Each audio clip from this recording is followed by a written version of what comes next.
تخيلي تبقي ام قاعده في البيت عادي وفجأة تسمعي صوت زعيق جامد جاي من اوضه ولادك، فانت بتفكري ان دي خناقه عاديه ما بين ولادك، علشان كده بتطنشي وبتفضلي قاعده في مكانك. ولكن فجأة بتسمعي حاجه بتصدمك، وهي ان واحد من ولادك بيسب الدين للذات الالهيه، ففورا بتروحي الاوضه بتاعتهم علشان تشوفي فيه ايه، فبتكتشفي مصيبه كبيره جدا عمرك ما كنت تتخيلي ان الحاجه دي تحصل في بيتك، لدرجه انك بتقعدي تصوتي وتلطمي على وشك. ايه المصيبه اللي حصلت وازاي حد يتجرأ ويسب الدين للذات الالهيه؟ كل ده هنعرفه خلال الحلقه ان شاء الله. بس قبل ما نبدا حابب احذركم من حاجه، الحلقه دي بتحتوي على افكار صعبه جدا، فلازم تكملها للاخر علشان تفهم المقصود منها ايه، وانا بخلي مسؤوليتي قدام ربنا من اي واحد هيخرج من نص الحلقه من غير ما يكملها للاخر ويعرف الرد على كل الاسئله اللي هتطرح فيها. اللهم بلغت اللهم فاشهد. يلا بينا نبدا، بس كالعاده قبل ما نبدا ما تنساش تصلي على النبي عليه افضل الصلاه والسلام، وخليك فاكر دايما ان المحتوى ده حصري ومش هتلاقيه في اي حته تانية، فما تنساش تعمل لايك واشتراك علشان يوصلك كل جديد. انا احمد حسني وده برنامج الحكايه من الاخر.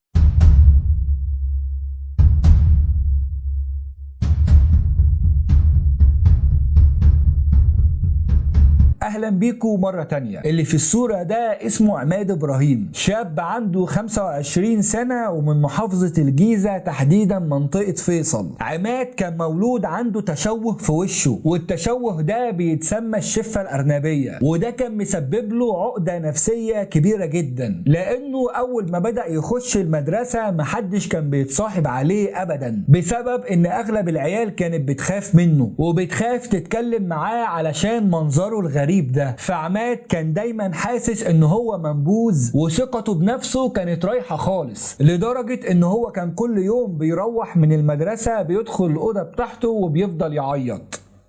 ولما كان عماد بيسأل أمه اللي اسمها جمالات ليه العيال كلها شكلها حلو وأنا اللي شكلي وحش وعامل كده، فساعتها أمه جمالات للأسف ما كانتش فاضية تقعد معاه وتفهمه وتحاول تديله الثقة بنفسه، لا بالعكس دي ما كانتش عارفة ترد عليه أصلا، لأنها كانت مشغولة وطالع عينيها في الشغل ليل ونهار علشان تكفي مصاريف عماد وأخته سارة، بسبب إن جوزها توفى قبل ما عماد يجي الدنيا ب3 شهور، فهي اللي كانت شايله البيت كله على دماغها، وفي نفس الوقت كان حالتهم الماديه صعبه جدا، علشان كده جمالات ما كانتش فاضيه تسمع لعماد ولا تربيه. انا عايز اقول لك ان كل المشاكل النفسيه اللي حصلت لعماد دي وهو لسه في المرحله الابتدائيه، المصيبه بقى لما يدخل المرحله الاعداديه هيبدا يتعرض لتنمر اكبر بكتير، لدرجه ان العيال اللي كانوا معاه في الفصل كانوا مطلعين عليه لقب عماد شفطوره، لا وكمان كانوا دايما بيستهزئوا بيه وكل شوية يضربوه، وساعتها عماد ما كانش بيقدر يعمل لهم اي حاجة لانه ثقته في نفسه كانت ضايعة خالص. وللأسف عماد لما كان بيقول للمدرسين على العيال اللي بتتنمر عليه وبتضربه، كان رد فعل المدرسين ما كانش حاسم بما فيه الكفاية، وكل اللي كانوا بيعملوه ان هم كانوا بيضربوا العيال اللي بتتريق على عماد وبس، من غير ما يحاولوا يصلحوا سلوك العيال دي ويفهموهم ان التنمر حرام. وفضل الحال ده مستمر لحد ما عماد دخل المرحلة الثانوية، وفي المرحلة دي بالذات التنمر على عماد كان زيادة عن اللزوم، لدرجة ان العيال كانوا بيهزروا معاه وبيعملوا له حاجات وحشة بصباعهم في منطقة حساسة، اللي هي نفس الحاجات اللي بتحصل للعريس في فرحه لما بيرقص. ومش هينفع اوضح اكتر من كده، بس اعتقد محدش هيفهمني غير الشباب المصري.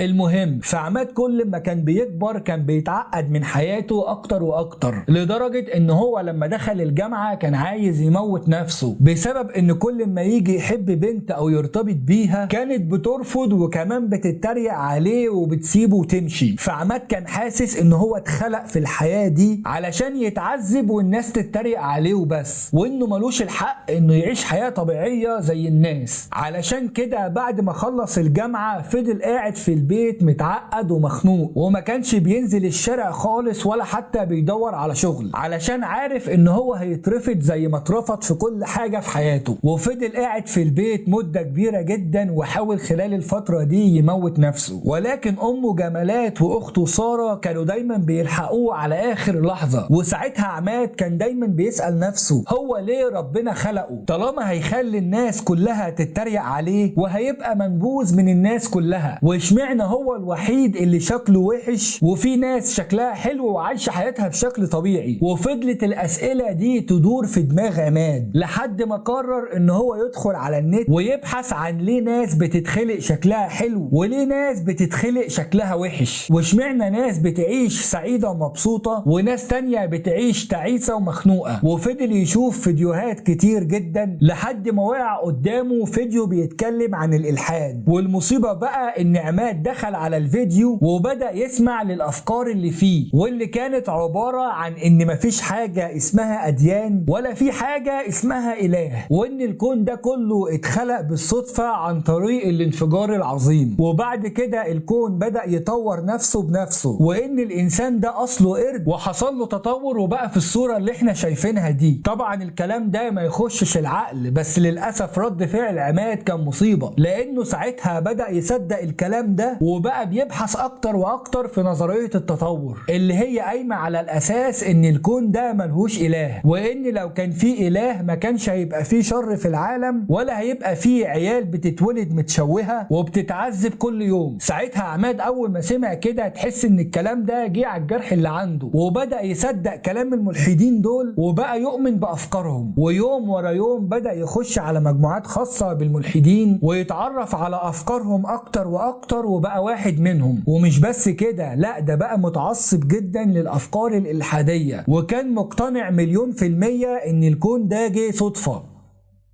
والمصيبة بقى ان هو ما اكتفاش يبقى ملحد وبس، لا ده كمان بدأ يكلم اخته سارة اللي اكبر منه عن الالحاد، ويقول لها ان الكون ده كله اتخلق صدفة وان مفيش اله. ساعتها اخته سارة كانت متدينة جدا ومش بتسيب فرض، وفوق كل ده هي خريجة جامعة الازهر كلية اصول الدين. علشان كده اول ما سمعت اخوها عماد بيقول كده غضبت جدا واتعصبت عليه وقالت له حرام عليك اتقي الله، ايه اللي انت بتقوله ده؟ عماد قال لها انا بقول الصح. فاخته ساره قالت له صح ايه وقرف ايه، ده اسمه كفر بالله وانت كده مصيرك النار. فساعتها عماد ضحك وقال لها يا هبله مفيش حاجه اسمها جنه ونار، ده وهم الناس الغلابه بيصدقوه علشان يصبروا نفسهم بيه وبس. فساره قالت له طالما الموضوع وصل معاك لكده وانت بقيت ملحد فانا متبريه منك، ومن اللحظه دي انت ولا اخويا ولا اعرفك، بس برغم كده انا هكلمك كلمتين لوجه الله وهرد عليك بالعقل على الكلام الهبل اللي انت بتقوله ده. اولا انت بتنكر ان مفيش اله، صح؟ تقدر تقول لي مين اللي خلق الكون الواسع ده كله؟ هتقول لي اتخلق صدفة، صح؟ فعماد قال لها صح. فسارة قالت له معاك حق، انا مقتنعة ان الكون ده اتخلق صدفة، بس عايز اسألك سؤال وتجاوبني بالعقل. انا لما اجي اقول لك ان الموبايل اللي في ايدي ده اتصنع واتخلق صدفة من غير ما يكون في حد خلقه ولا صنعه، انت ردك هيكون ايه؟ اكيد هتقول لي ان الكلام بتاعي ده كلام فارغ، لانك عارف ان الموبايل ده تم صنعه بواسطة الانسان وجواه اجزاء دقيقة جدا ومر بمراحل تصنيع معقدة. فانا لما اجي اقول لك ان الموبايل ده اتصنع صدفة عن طريق مثلا انفجار انبوبة البوتاجاز، يبقى انا كده عبيطة وعندي تخلف عقلي ومحتاجة اتعالج، لان كل حاجة واضحة قدامي وانا بنكرها. فعماد قال لها انت غبية، لانك علشان تقنعيني بتضربي مثل بحاجة في ايدينا وعارفين مصدرها كويس وواعيين عليها، وكمان اللي صنع الموبايل ده عنده دليل ان هو اللي صنع الموبايل، وده عكس الاديان اللي بتقول فيه اله من غير ما تجيب دليل. فسارة قالت له حلو قوي اللي انت بتقوله ده، انت بتقول ان اللي صنع الموبايل ده عنده دليل ان هو اللي صنعه لانه عارف كل الاجزاء اللي جواه ومراحل تصنيعه ايه بالظبط، علشان كده انت مصدقه ان هو اللي صنع الموبايل، وده في الاول وفي الاخر حتة موبايل صغير ملهوش اي لازمه، وما ينفعش نقارن اله خالق الكون والانسان بواحد صنع حته موبايل صغير. بس برغم كده انا هاخدك على قد عقلك واقول لك ان ربنا من 1400 سنه قال في القران الكريم على مراحل تكوين الانسان بالظبط، وهي بسم الله الرحمن الرحيم: ولقد خلقنا الانسان من سلاله من طين ثم جعلناه نطفه في قرار مكين ثم خلقنا النطفه علقه فخلقنا العلقه مضغه فخلقنا المضغه عظام فكسونا العظام لحما ثم انشأناه خلقا اخر فتبارك الله احسن الخالقين. صدق الله العظيم.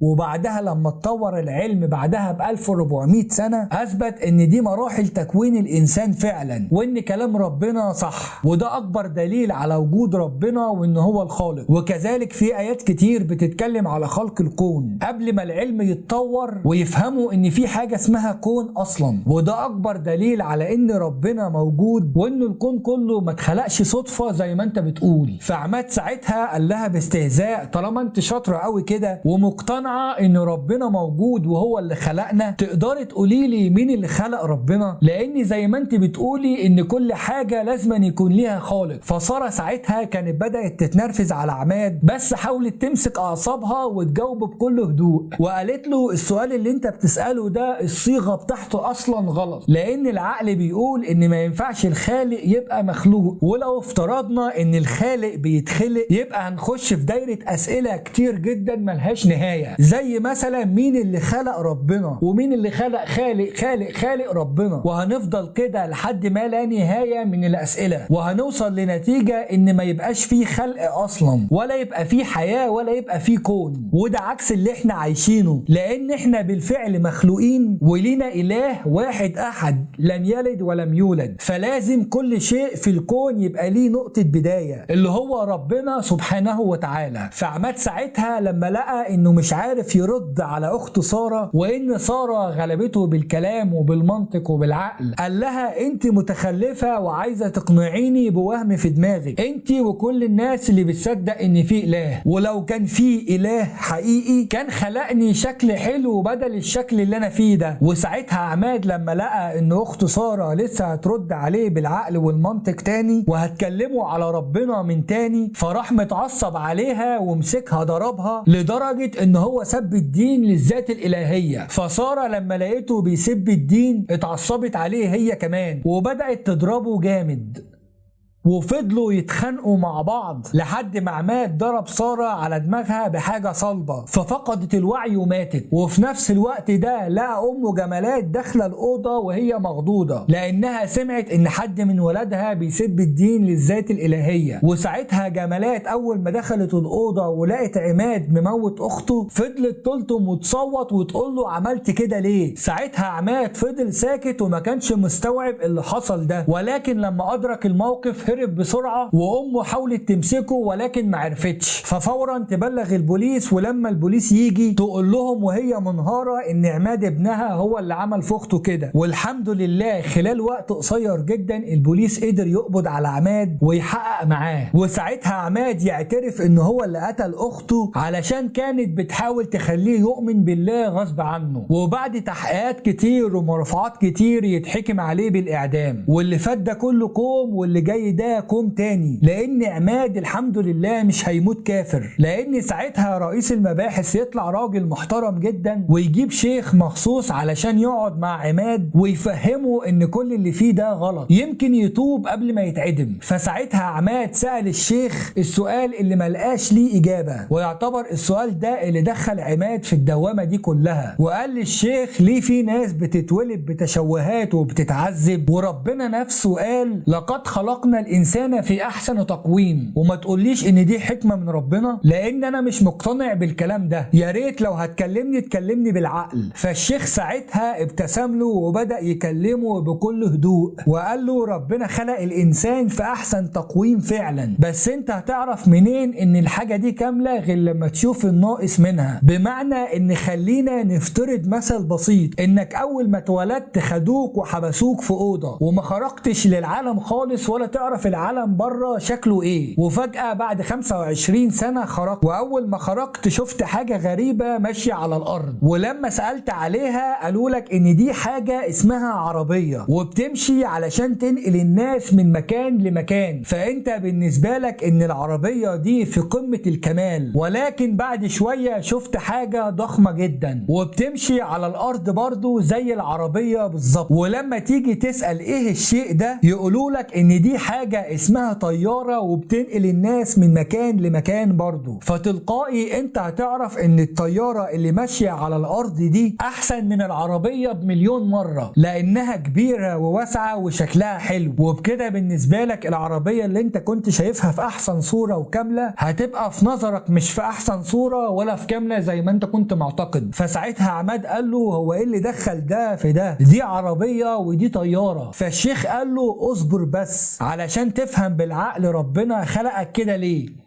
المهم خلينا نكمل المثل. وبعد ما مشيت شوية شفت حاجة بتطير في السماء، ولما سألت عليها ايه ده قالوا لك طيارة برضو. فانت كده ادركت الطيارة اللي انت شفتها ماشية على الارض ومش عارفة تطير انها مش في حالتها الكاملة، لانك شفت الحالة الكاملة منها وعرفت ان الطيارة اللي بتطير دي هي في احسن تقويم. وتقييمك ده اتكون بسبب انك شفت الحلو وشفت الوحش وشفت الكامل وشفت المعيوب، مع ان في الاول خالص انت كنت جاهل بالشيء فكنت مبهور بالطيارة البايظة اللي واقفة على الارض. ولكن لما شفتها بتطير في حالتها الكاملة عرفت تقارن ما بين الطيارة اللي في احسن حالاتها وفي احسن تقويمها وما بين الطيارة اللي مش في احسن حالاتها. اهو الانسان كده برضو ربنا خلق نسبة قليلة جدا من الناس بتعاني من بعض المشاكل علشان الناس السليمة تعرف انها في نعمة وان النسخة السليمة دي في احسن تقويم. ساعتها عماد رد على الشيخ وقال له طب اشمعنى انا اللي ربنا اختارني علشان يبقى فيا كده وشكلي كده؟ فالشيخ قال له دي حكمة الحكيم العليم الرحيم، ومحدش في الدنيا هيقدر يقولك ليه خلقك كده لان ده في علم الغيب، بس اقدر اقولك ايه الثواب اللي مستنيك لو كنت صبرت وحمدت ربنا على الابتلاء اللي انت فيه. ثوابك كان هيبقى كبير جدا، لان في حديث عن النبي عليه افضل الصلاة والسلام بيقول يود أهل العافية يوم القيامة حين يعطى أهل البلاء الثواب لو أن جلودهم كانت كردت في الدنيا بمقاريد. يعني الناس السليمة اللي ما عندهاش أي مشاكل في صحتها هتتمنى إنها تبقى من أهل البلاء وإنها يبقى عندها مشاكل في صحتها علشان تاخد الثواب العظيم اللي هياخدوه أهل البلاء. وده يخلينا ندخل في النقطة التانية،